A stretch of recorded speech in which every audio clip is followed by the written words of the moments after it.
months, big city leaders have been begging for assistance to control the crowds.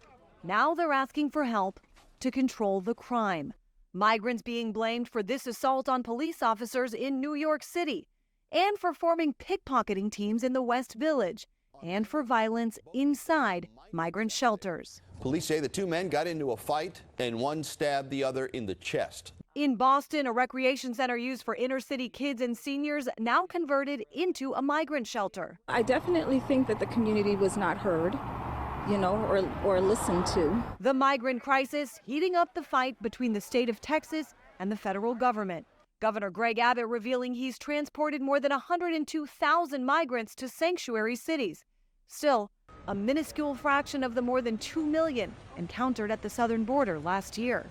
The issue clearly spilling over onto the campaign trail. New numbers from a Bloomberg Morning Consult poll spelling it out. Those surveyed listing immigration as either somewhat or very important when deciding who to vote for, at 84%.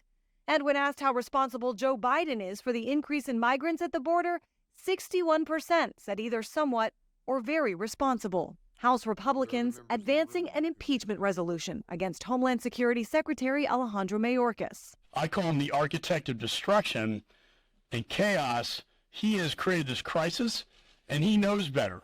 Mayorkas, meanwhile, blaming Congress, where a solution is now in the works to heighten security at the border, but which Republicans have threatened to sink. To be sure, we're not going to agree to a fix that doesn't actually solve the problem. We would be derelict in our duty if we did that. But Democrats and even some Republicans argue if GOP lawmakers tank the deal, then they own the problem. All of those swing voters in swing states for whom the border is the #1 priority have every right to look at us and go, you blew your opportunity. I'm Christine Frizzell reporting.